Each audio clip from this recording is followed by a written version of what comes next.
지금 이대로 떠나면 언제 볼지 모르잖아. 제발 다시 한번 생각해봐. 여기 방글라데시의 한 남녀 커플이 한국 때문에 싸우고 있습니다. 과연 이들에게는 무슨 사연이 있는 걸까요? 오늘의 사연 시작하겠습니다. 안녕하세요. 저는 방글라데시 다카에 사는 하미다입니다. 저는 현재 방글라데시에서 공무원으로 일하고 있어요. 우리 가족은 방글라데시에서 나름 잘 사는 상류층 가정이에요. 저희 집이 제가 어릴 적부터 잘 살았던 건 아니고 아버지와 어머니의 큰 희생으로 온 가족이 몇 년 동안 고생한 뒤 지금의 삶을 누릴 수 있게 됐어요. 어릴 적 우리 집은 매우 가난했어요. 아버지는 매일 일거리를 찾아 나섰지만 가족을 부양하기에는 역부족이었고 저와 형제들은 종종 끼니를 걱정하며 살아야 할 정도였습니다. 하지만 아버지는 우리를 위해 언제나 최선을 다해 주셨고 매일 일해서 받아오는 월급으로는 아무리 계산해도 답이 나오지 않는 상태였어요. 그런 아버지가 어느 날 우리 가족에게 큰 결심을 이야기하셨어요. 이 상태로 월급이라면 방글라데시에서 평생 이대로 살아야 한다고, 더 이상 발전이 없다고, 내가 더 나이 먹기 전에 한국으로 가서 노동자로 일하겠다는 것이었죠. 아버지는 한국에서 많은 돈을 벌어와 우리 가족의 삶을 바꾸겠다고 결심하셨습니다. 그 결정을 듣고 엄마와 저, 형제들은 눈물을 흘렸지만 아버지의 말씀도 분명 일리가 있었어요. 그리고 한국의 노동자로 가려면 20에서 30대 사이의 연령대만 가는 것이 가능한데 저희 아버지도 그 연령대 안에서 일할 수 있는 한계가 되어가는 나이였거든요. 나이가 더 들어버리면 그 기회마저 없다고, 지금 큰 결심을 하지 않으면 우리 가족은 이대로 살아야 한다고 하셨죠. 우리는 아버지의 결심을 이해하고 지지하기로 했습니다. 그도 그럴 것이, 지금 현재 방글라데시에서 대학교를 졸업해 공무원이 되면 꽤 괜찮은 직업을 가진 중산층이라고 하는데 그들의 월급이 한국 돈으로 월 30만 원 정도예요. 그리고 노동자로 매일 일을 하더라도 월급이 30만 원을 못 미치죠. 하지만 한국에서 같은 일을 하면 10배를 벌게 되니 한국에서 버는 돈을 방글라데시에 있는 가족들에게 붙이면 정말 엄청난 부를 쌓을 수 있어요. 한마디로 방글라데시에서 100년 동안 일할 돈을 한국에서 10년만 일하면 벌 수 있는 시스템이에요. 사실 제가 대학교를 나온 것도 아버지가 한국에서 돈을 벌어다 주셨기 때문에 가능한 일이에요. 그 전이라면 대학교는 꿈도 못 꾸는 상황이었는데 아버지가 코리아 드림을 꿈꾸며 큰 결심을 하셨기 때문에 가능한 일이었어요. 그때 당시 엄마는 지지를 해주셨지만 가면 분명히 큰 고생을 할 거라고 아빠 걱정을 굉장히 많이 하셨어요. 하지만 아빠는 방법은 이것밖에 없다고 그때부터 한국어 공부를 정말 열심히 하셨죠. 지금은 한국으로 가려고 최소 6개월은 한국어 공부를 하고 시험에 합격해야만 한국으로 갈 수 있는데 그때는 한국어 시험을 보는 제도는 없었던 것 같아요. 그래서 그런지 언어가 잘 안 되니 처음에 아빠가 많이 고생을 하셨나 보더라고요. 그리고 가장 힘들었던 건 외국인 노동자에 대한 차별로 굉장히 힘드셨다고 해요. 어느 날 늦은 밤 자고 있는데 전화벨 소리가 들렸어요. 그 연락은 아빠한테 오랜만에 온 한국에서의 연락이었고 엄마는 아버지와 전화를 하며 계속 다시 돌아오라고 한참을 울면서 말씀하셨던 기억이 있어요. 저는 어렸지만 통화하는 분위기만 봐도 아빠한테 심각한 문제가 생겼다고 알아챌 수 있었어요. 걱정되는 마음에 흐느끼는 엄마의 어깨를 뒤에서 안으며 엄마를 위로하고 무슨 일이냐 여쭈었더니 엄마는 어렵게 입을 열었는데 저는 그 말을 듣고 너무 충격에 빠졌어요. 아빠가 공장에서 일하면서 손가락이 절단되는 사고를 당하셨고 지금은 한국의 병원에 있다고 하는 것이었어요. 공장에서 일하다가 다친 건데 한국 사장은 치료비도 안 주고 월급도 안 주고 잠적해버려 병원 치료비가 많이 나와 방글라데시에 붙였던 돈을 다시 한국으로 보내라는 전화였던 거죠. 그때 당시 엄마는 아빠가 주셨던 돈을 알뜰하게 모으고 있었고 방글라데시에서도 생업을 위해 계속 일을 하고 있었어서 한국에서의 치료비를 감당할 수 있었어요. 그때 아빠는 2달치 월급을 못 받은 상태였고 이런 일이 일어날 것을 안 듯 엄마는 그 사장 이상한 것 같다고, 그 회사는 그만두는 게 어떻겠냐고 계속 설득하던 중에 난 사고라. 아빠도 엄마가 하는 말에 더 이상 할 말이 없었어요. 다행히 엄마는 아빠에게 바로 돈을 보낼 수 있는 상황이라 응급치료를 바로 받을 수 있으셨어요. 지금 돌이켜보면 아빠가 한국에서 일하는 13년 동안 가장 힘들었던 순간이 저 순간이었다고 하세요. 또한 한국에서 겪었던 차별 중 하나가 식당과 마트에서 겪는 일이라고 하셨어요. 아버지는 13년 동안 일하면서 초창기에는 한국 사람들의 차별이 굉장히 심했다고 해요. 자기와 같은 노동자들이 식당에 들어가면 근처에서 함께 식사를 하지 않으려고 피하려는 시선을 정말 많이 느꼈다고 하셨어요. 지금은 한국에서 외국인 노동자에 대한 차별이 개선이 되었지만 그때 당시에는 굉장히 심했다고 하셨죠. 저는 아버지 이야기만 들으면 한국이 너무 싫고 한국 사람들은 다 나쁘게만 보이는데 아버지가 그 다음에 하시는 말에 너무 충격을 받고 말았어요. 지금 우리가 이렇게 살 수 있는 건 한국 때문이고 그런 한국에 너무 감사하다는 말씀을 하셨기 때문이었죠. 그렇게 힘든 일을 겪고도 한국을 두둔하며 은인인 듯 말하다니 도저히 이해할 수가 없었어요. 아버지는 한국에서 일을 하지 않았더라면 지금 우리 집은 이 정도로 살지도 못하고 저와 형제들은 모두 대학에 못 가고 지금처럼 좋은 직장도 얻을 수 없었을 거라고 하셨어요. 한국이 아버지를 받아줘서 일을 할 수 있었기 때문에 이룬 결과라는 거였죠. 방글라데시에서 가난에서 벗어나려면 돈 같은 게 아니라 한국이 어떻게 발전을 했나 그런 인식이 필요하다는 것이었어요.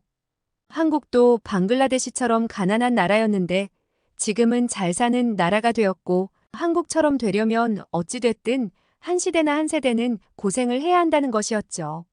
그게 나의 세대라서 다행이고 나의 고생으로 인해 너희가 잘 사는 세대가 되어 너무 다행이라는 말씀을 하셨어요. 그러면서 현재 방글라데시는 정부의 부정부패가 우선 철폐돼야 기업이 성공할 수 있고 기업이 성장해야 고용이 늘고 고용이 늘어 소득이 늘어야 모두가 잘 살 수 있다는 말씀이셨어요. 현재 방글라데시는 기업에서 뭘 추진하려고 하면 정부에 있는 고위 관료직들에게 뒷돈을 많이 줘야 한다고 했어요. 현재도 사업을 하시는데 예를 들어 1억이 들어왔다고 하면 정부 관료직들에게 5천만 원을 줘야 한다고 했죠. 기업이 성장하려면 정부에서 최소한 방해는 되지 않게 해줘야 하는데 정부에 있는 개인의 사람들이 자기들의 이익만 챙기니 발전이 더디다는 말씀을 하시며 굉장히 안타까워하셨어요.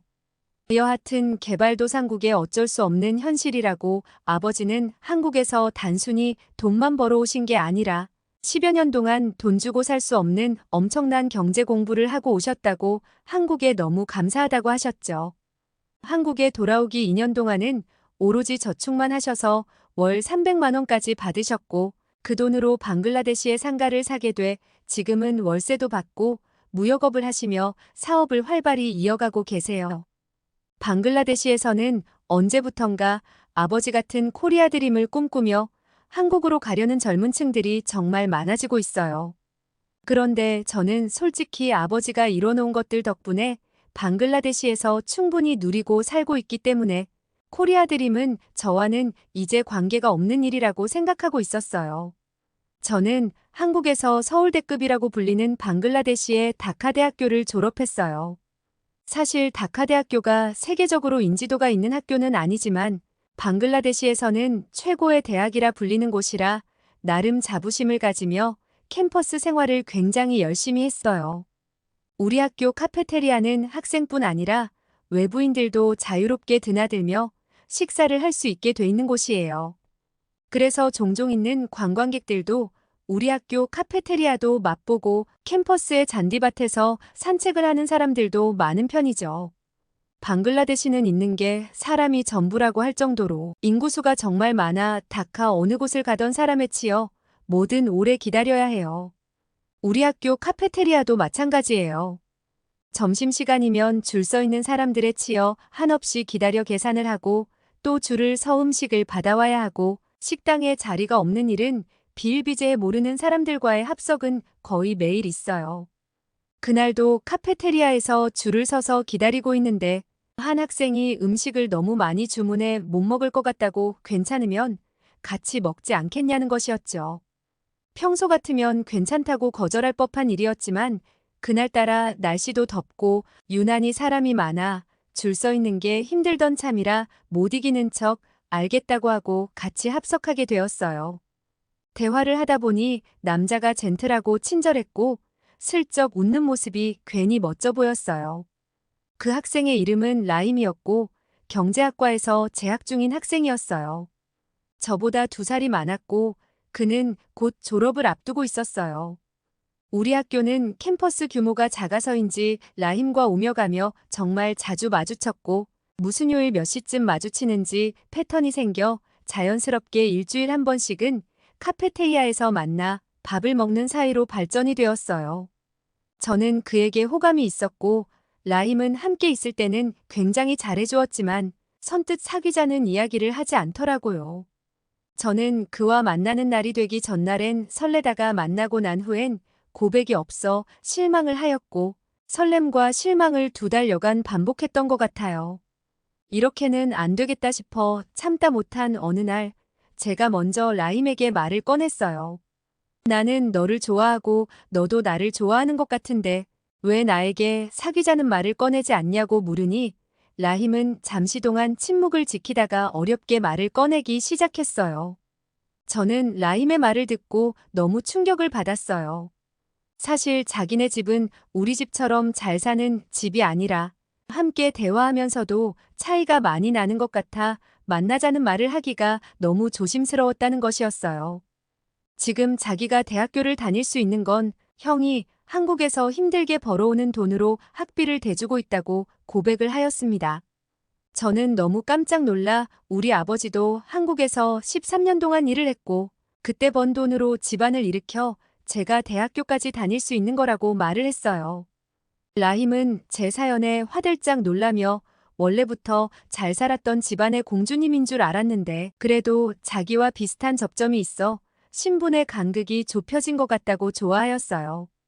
우리는 그날 이후로 공통 접점이 생겨 한국에 대한 이야기를 굉장히 많이 했어요.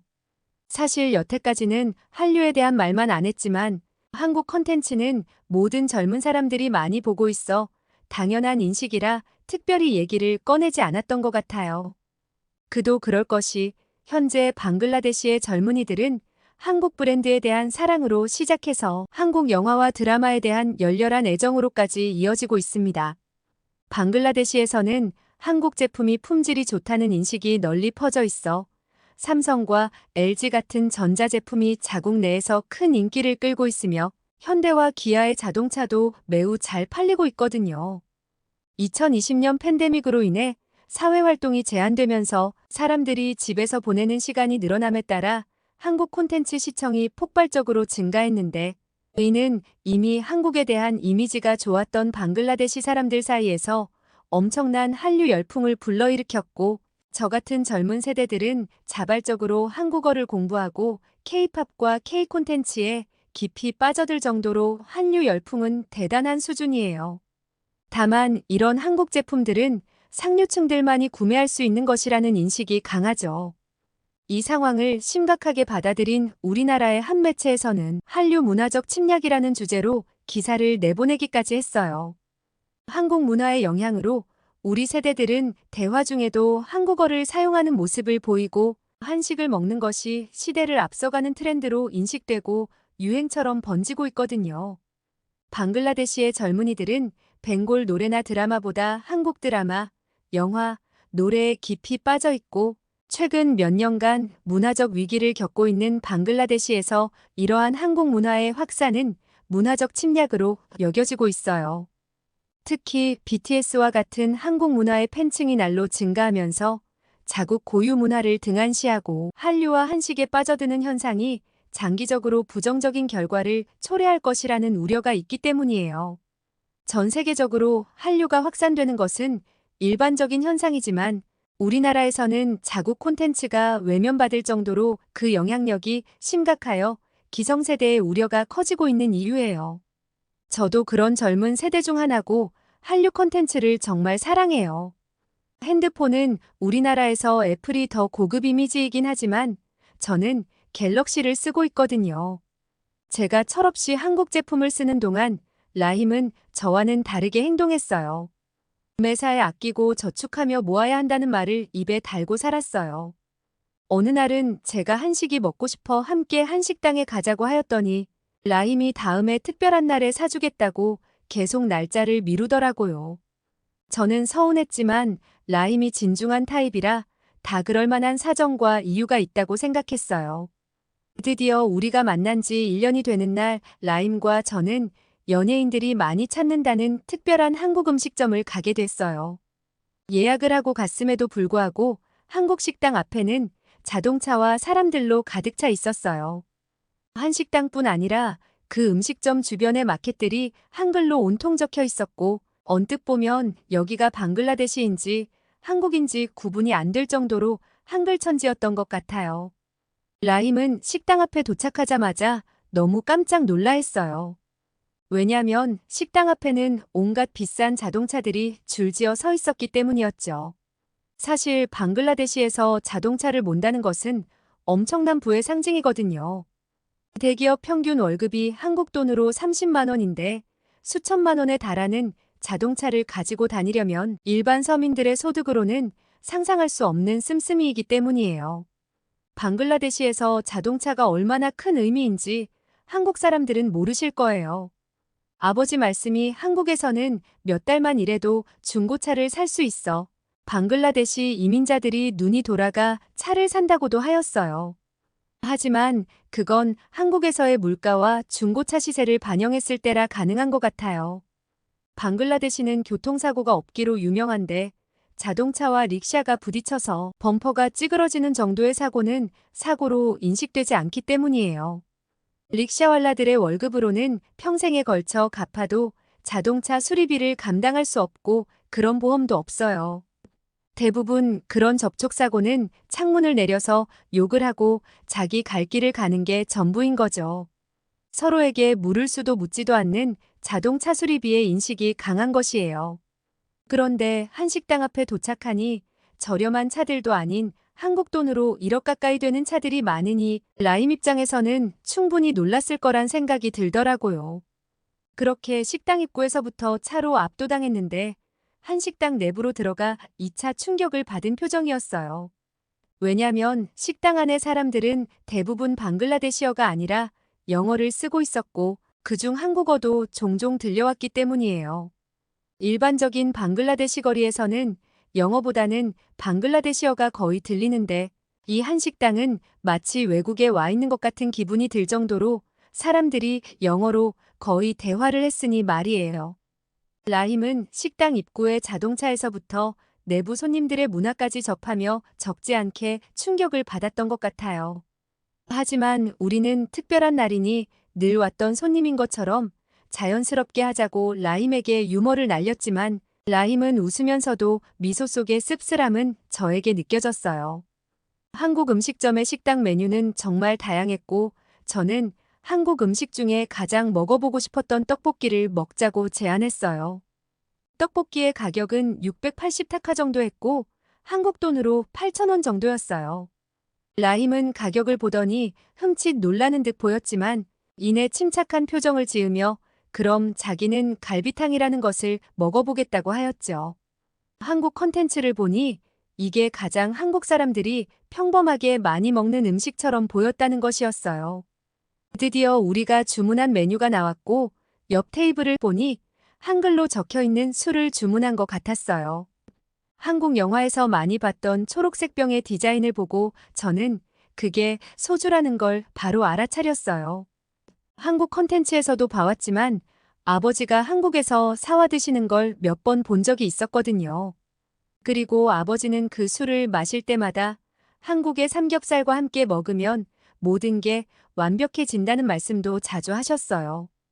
제가 한국식 BBQ와 저 술은 정말 잘 어울린다는 말을 아버지한테 들었다고 말하니 라힘은 그 술을 먹고 싶어하는 눈치여서 옆 테이블에 얼마냐고 살짝 물었더니 가격을 듣고 라힘은 너무 놀라 토끼 눈이 돼 살에 들며 기침까지 하더라고요. 가격은 한국 돈으로 15,000원 정도였어요. 라힘은 가격을 듣고 먹고 싶은 마음이 사그라들었는지 더 이상 그 소주를 쳐다보지 않았죠. 마음 같아서는 제가 사주고 싶었지만 괜히 자존심을 건드릴까봐 조심스러워 더 이상 얘기를 꺼내지 않았어요. 드디어 나온 떡볶이의 비주얼은 빨개서 굉장히 매워 보여 식욕을 더 자극시켰어요. 떡볶이는 단맛과 매운맛의 조화가 일품이라 계속 들어가는 맛이었어요. 갈비탕은 부드럽고 국물이 진국이라 떡볶이와의 조화가 너무 좋았어요. 우리는 그렇게 2개의 메뉴를 맛있게 먹고 나왔고, 라힘은 우리의 1주년을 기념하여 쓴 돈치고 굉장히 크다며 당분간 아껴야겠다는 말을 계속하였죠. 사실 저는 어려운 상황이 아닌데 만날 때마다 아껴야 한다는 라힘의 말을 들으면 제가 더 내고 싶어도 자존심 때문에 그걸 허락하지 않는 데이트의 상황이 연속돼 좀 힘들었어요. 하지만 라힘은 형이 고생해서 벌어다 준 돈으로 대학교까지 다니는데 빨리 졸업해 좋은 기업에 취업 후 형으로부터 경제적으로 독립하는 게 목표라고 말하였어요. 그런 말을 들으면 듬직하고 책임감 있는 모습에 이 사람이 진국이구나라는 생각이 들었고 그에게 더 믿음이 갔어요. 라힘의 형은 자기뿐 아니라 자기 밑으로 있는 여동생, 남동생의 학비까지 모두 책임지려 한다고 자기라도 빨리 독립해 형에게 부담을 덜어주고 싶다고 하였어요. 그렇게 서로의 진심과 상황을 이해하며 연애를 한 지 꽤 시간이 흐르니 결혼까지 생각하는 사이로 발전하게 되었죠. 라힘은 본인의 목표대로 대학교를 우수하게 졸업 후 좋은 기업에 취업해 직장 생활을 하였고 저는 공무원 시험을 따로 준비해 높은 성적을 받아 졸업과 동시에 세무관리관으로 일을 하고 있어요. 저는 아버지께 남자친구가 있다는 사실을 말씀드렸고 아버지는 첫 질문이 어떤 일을 하냐고 물어보셨죠. 그래서 저는 당당하게 저와 같은 다카대학교를 나와 지금은 대기업에서 일하고 있다고 하니 아버지는 그럭저럭 괜찮다며 흡족해 하셨어요. 다카대학교를 졸업할 정도면 상류층에 사는 사람들이라고 생각하는 인식이 있어 결혼해도 먹고 사는 데는 문제가 없겠다고 느끼셨던 것 같아요. 아버지의 눈치를 살피니 괜찮아 보여 라힘을 데리고 와서 인사를 시켜도 되냐고 물었고 아버지는 그걸 말이라고 하냐고 지금 너무 궁금한 걸 참고 있다고 하셨죠. 그렇게 라힘을 아버지께 인사드리게 됐고 드디어 처음으로 우리 집으로 라힘을 데리고 오게 됐어요. 저는 이미 아버지에게 모든 것을 말씀드린 상태라 긴장은 됐지만 부모님이 모두 라힘을 허락할 거라는 확신이 찬 상태였어요. 라힘이 이 대답을 하기 전까지 말이에요. 아버지는 라힘에게 아버지는 뭐 하시냐, 형제들은 무엇을 하느냐 이런 질문이 아닌 방글라데시가 한국처럼 잘 살려면 어떻게 되어야겠냐라는 질문을 하셨어요. 저는 아버지의 생뚱맞은 질문에 무슨 공무원 면접관도 아니고 왜 그런 질문을 하시냐고 라힘이 곤란해할까봐 대답을 막아섰어요. 그러자 라힘은 괜찮다며 자기 생각을 말하기 시작했어요. 그런데 이상하게 라힘이 말을 하면 할수록 아버지의 표정이 굳는 게 느껴졌어요. 저는 아버지의 표정을 보고 점점 불안함을 느꼈어요. 라힘은 아버지의 표정은 아랑곳하지 않고 자기의 주장을 계속 얘기하는데 저는 평소에 아버지에게 듣는 말과는 달라 라힘의 대답을 멈추게 하고 싶었어요. 그는 방글라데시가 더 발전이 되고 한국처럼 잘 살려면 정부를 믿고 따라야 한다고 대답하였죠. 아버지는 나라가 발전하려면 기업의 기여도보다 정부의 기여도가 더 크다고 생각하냐고 물었고 라힘은 당연하다고 지금 이대로 정부를 지지하고 따르면 계속 발전하고 방글라데시도 한국처럼 잘 살 수 있다는 확신이 있다고 대답하였어요. 아버지는 라힘의 대답을 다 듣더니 방글라데시 최고의 대학 경제학과를 나온 게 맞냐고 되물어보셨고 라힘은 분위기 파악 못하고 자신있게 맞다고 하였어요. 아버지는 한숨을 깊이 쉬며 너의 생각이 100% 맞다고만 생각하지 말고 세상을 바라보고 진실을 보려는 노력을 해야 한다고 하셨어요. 방글라데시는 정부의 부패가 심하다고 그게 고쳐지지 않으면 더 이상의 발전은 힘들다는 말을 하였죠. 아버지가 라힘에게 하는 제안을 듣고 저는 충격과 배신감이 들어 참을 수가 없었어요. 라임에게 형이 한국에 있단 얘기는 들었는데 형이 있는 곳에서 잠시 일을 해보고 돌아오는 게 어떻겠냐고 라임에게 제안을 하였어요. 저는 남자친구가 마음에 들지 않아 아버지가 우리를 생이별을 시키려고 저러시는구나 뒤통수를 맞은 기분이었어요. 마음에 들지 않으면 그냥 말을 하시지 왜 저런 말도 안 되는 말씀을 하시나 원망스러웠죠. 그리고 한국에서 일을 하는 게 젊은 사람들의 꿈이라고는 하지만 저나 라힘처럼 방글라데시에서 공부를 많이 하고 좋은 기업에 다니는 사람들이 한국의 노동자로 일을 하고 싶어 하진 않기 때문이었죠. 제가 너무 황당해하니 어머니는 아버지 이야기를 끝까지 들어보라며 흥분을 가라앉히라고 하셨어요. 그렇게 어머니 말을 듣고 마음을 가다듬어 이왕 말을 끝까지 들어보기로 했죠. 아버지는 둘 다 좋은 대학교를 나와 방글라데시에서 남부럽지 않게 생활을 하는 것을 알고 있다며 자기 말을 듣고 너무 어이없다는 것도 충분히 이해가 된다고 하셨죠. 이어 2년 만이라도 한국에서 돈을 벌고 모아보며 선진국에서는 어떻게 생활하는지 그 나라를 어떻게 발전시켰는지 배우고 느끼고 왔으면 좋겠다고 하셨고 다행히 형이 한국에서 일을 하고 있으니 자기처럼 악덕사장을 만나진 않을 거라고 안전한 곳에서 한국을 배우고 오라고 하셨어요. 대신 2년 동안 저도 그 누구와 결혼시킬 일은 없을 것이며 방글라데시로 다시 돌아오게 되면 아버지에게 사업을 배워 자기 일을 시작하라고 말씀하셨어요. 방글라데시에서 10년 동안 일해 버는 돈은 한국에서 1년이면 벌 수 있다고 2년 동안 20년의 값어치를 배우고 돌아와서 라힘이 모은 돈과 아버지의 지원으로 사업을 시작하라고 하셨어요. 라힘은 그 말을 듣고 굉장히 혼란스러워했지만 또 곰곰이 생각해보면 틀린 말은 전혀 없고 거절할 수 없는 말이었기 때문이었어요. 라힘은 바로 잠시 뒤 말문을 열었고 자기도 사실 형한테 경제적으로 독립을 하고 싶었지만 졸업 후 받는 월급으로 생활을 해보니 한계가 있다는 걸 뼈저리게 느끼고 있었다고 했어요. 하지만 힘들게 대학을 나와 취업을 했는데 형처럼 외국에서 노동자로 일을 하겠다고 말을 하면 가족 모두에게 면이 안 서 입 밖으로 말을 못 꺼냈다고 하였죠. 아버님의 말씀을 듣고 용기가 생겼다고 더 늦기 전에 한국에 다녀오겠다고 확답을 했어요. 저는 남자친구와 오랫동안 떨어져 있어야 한다는 생각에 눈물을 흘리며 라임에게 다시 생각해보라고 했고 아버지에게도 그만하라고 하였죠. 하지만 둘의 생각과 결심은 확고해 더 이상 막을 수가 없었어요. 그 이후로 라임은 매일 한국어 공부에 전념했어요. 한국에서 노동자로 일을 하려면 한국어 시험에 통과해야 하는데 한글은 금방 배워도 한국어는 깊이 들어가면 어렵다는 말을 익히 들어 알고 있었어요. 라힘은 공부도 워낙 잘했던 친구라서 한국어만 계속 공부하니 4개월 만에 한국어 시험에 통과해 한국에서 일할 날이 더 빨리 앞당겨졌지만 그 이야기는 저와 떨어져 지내야 하는 날도 가까워진다는 뜻이라 얼마나 많이 울었는지 몰라요. 아버지는 그런 제 모습을 보며 속상하셨는지 라힘이 떠나는 날 같이 한국으로 가서 여행도 다녀오라고 말씀해 주셨고 저는 한국에 갈 수 있다는 생각에 설레어 서운했던 마음이 싹 사라졌어요. 그렇게 라힘이 한국으로 떠나는 날이 되었고 저도 라힘과 함께 비행기에 올라탔고 여러 번의 경유 끝에 한국에 도착할 수 있었어요. 저는 한국 인천공항에 도착하자마자 너무 깜짝 놀랐어요. 공항의 모습은 정말 미래도시처럼 깨끗하고 모든 최첨단이었어요.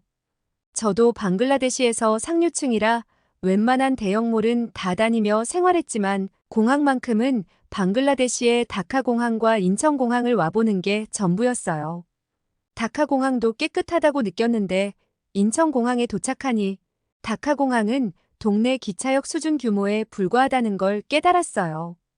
그리고 인천공항은 여행객들에게 구걸하는 사람이 한 명도 없어 깜짝 놀랐죠. 다카공항은 관광객들이 지나가기만 하면 가방을 몇 걸음 강제로 들어주고 구걸하는 사람들을 정말 많이 봤거든요. 그리고 공항 직원들은 이를 도와주는 명목으로 관광객들에게 돈을 요구하는 게 일상이에요. 하지만 인천공항은 구걸하는 사람이 하나도 없을 뿐더러 직원들에게 모르는 것을 물어보거나 우리에게 해결책을 제시해주고 그 누구도 돈을 요구하지 않아 너무 신기했어요. 최빈국인 나라에 살고 있었지만 나는 아닐 거라 생각했는데 한국의 모든 사람들의 시민의식과 태도를 본 후 제가 최빈국에서 온 게 맞구나 깨닫고 망치로 머리를 3개 얻어맞은 깨달음을 얻었죠. 이래서 아버지가 라임에게 한국에서 돈을 벌면서 그 문화와 의식을 배워오라고 한 것인가? 공항에 발을 내딛는 순간 이유를 알게 되었어요. 그리고 더 놀라운 장면을 목격하고 말았어요. 공항에서 라임의 형이 있는 곳으로 이동하려고 공항버스를 기다리고 있는데 사람은 없고 가방만 잔뜩 줄을 서 있는 거였어요. 방글라데시는 소매치기와 강도가 많기로 매우 유명해 우리는 그 가방들이 강도들이 훔치고 모아놓은 가방이라고 생각을 했어요. 그런데 그 주변엔 가방만 덩그러니 놓은 채 한국 사람들은 의자에 앉아 핸드폰만 하고 있는 모습이었어요. 아무리 강도가 가방을 훔쳤더라도 그에 대한 감시자도 없는 건가 의심하던 찰나. 우리는 그 가방이 사람 대신 줄을 서 있다는 걸 깨닫고 말았어요. 우리 둘 다 이게 말이 되는 일이냐며 방글라데시였으면 아마 저 가방은 모조리 없어졌을 거라고 서로 너무 신기해하며 놀랐어요. 한국이 치안이 좋다고 하던데 길거리에 아무리 고가의 물건이 있어도 아무도 관심을 가지지 않고 가져가지도 않는다는 얘기가 진짜인지 믿기는 힘들지만 진짜일 수도 있겠구나 생각이 드는 장면이었죠. 그리고 한국의 대중교통이라고 불리는 지하철을 정말 최첨단식의 미래도시처럼 깨끗하고 질서를 안 지키는 사람이 단 한 명도 없는 로봇처럼 철저하게 움직이는 사회 같았어요. 이게 현실 속에 있는 나라인지 모든 것들을 신기해하며 눈이 휘둥그레져서 여기저기 살피며 다니느라 넋이 나갔던 것 같아요. 우리는 드디어 라힘의 형이 일하는 남양주의 주소지로 찾아갔고 두 형제는 눈물의 상봉을 하였어요. 저도 처음 보는 형에게 인사를 드리며 앞으로 라힘을 잘 부탁한다고 2년 뒤에 많은 것을 배우게 한 뒤 다시 방글라데시에 꼭 보내달라고 부탁하였죠. 라힘의 형은 제 한국 관광을 위해 일부러 이틀 동안 휴가 신청을 해 공장에 나가지 않았고 제가 묵을 명동의 호텔 근처로 와서 서울 관광 가이드를 해주었어요. 저도 방글라데시에서 한국으로 오는 비행 시간을 생각하면 관광은 정말 짧게밖에 할 수 없어 아쉬웠어요. 방글라데시에서 한국 컨텐츠를 볼 때마다 가장 궁금한 게 삼겹살이라는 한국식 BBQ였고 아버지도 그 BBQ와 소주의 조합은 정말 환상적이라고 말씀하셨어서 그 음식이 꼭 먹고 싶었어요. 라힘의 형도 그 음식을 가장 좋아한다며 음식점으로 안내해 주었고 저는 소주의 가격을 보고 너무 깜짝 놀라고 말았어요. 소주의 가격이 방글라데시에서 본 가격의 3분의 1밖에 안 한다는 사실이 너무 충격적이었죠. 한식은 방글라데시에서 한국보다 비싸다는 걸 크게 깨달았어요.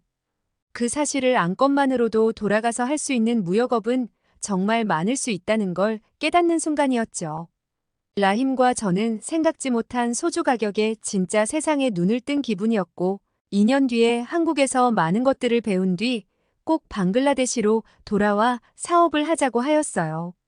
처음에는 라힘과 떨어져야 한다는 생각에 슬펐지만 한국에 직접 와서 관광을 짧게 하고도 배운 게 너무 많아 아버지의 선택이 옳았다는 확신이 들어 우리의 발전적인 미래를 생각하니 2년 뒤에 라힘의 모습이 기다려졌어요. 우리는 서로의 미래를 약속하며 다시 만날 날을 기다리며 서로의 자리에서 열심히 생활하며 지내고 있답니다. 2년 뒤 우리의 모습을 응원해주세요. 오늘은 방글라데시에서 온 사연을 들어보았습니다. 세계에서 가장 찢어지게 가난한 나라에서 단기간 내 폭발적인 경제 성장을 이뤄낸 나라가 바로 방글라데시라고 하는데요. 이런 기적적인 성장의 배경에는 한국이 있었다고 합니다. 한국의 의류기업이 방글라데시에 공장을 세우면서 지금 국가 경제 81%를 먹여 살릴 만큼 중요한 산업으로 떠올랐기 때문이라고 합니다. 2022년에는 1인당 GDP 파키스탄과 인도를 모두 추월하며 무섭게 도약 중인 방글라데시가 이렇게 짧은 시간 안에 가파른 성장을 이룰 수 있었던 이유는 다름 아닌 한국 때문이고 이제 문화까지 잠식해 방글라데시 기성세대들은 두려움까지 느끼고 있다고 합니다. 우리나라가 한 나라를 성장시킬 만큼 큰 역할을 했다고 하니 그 파급력과 영향력에 놀랍고 아주 자랑스럽네요. 두 분의 사랑과 발전적인 미래를 응원하며 오늘의 사연 마치겠습니다. 오늘의 사연이 마음에 들었다면 구독과 좋아요 눌러주세요. 이상 감동 카페인이었습니다.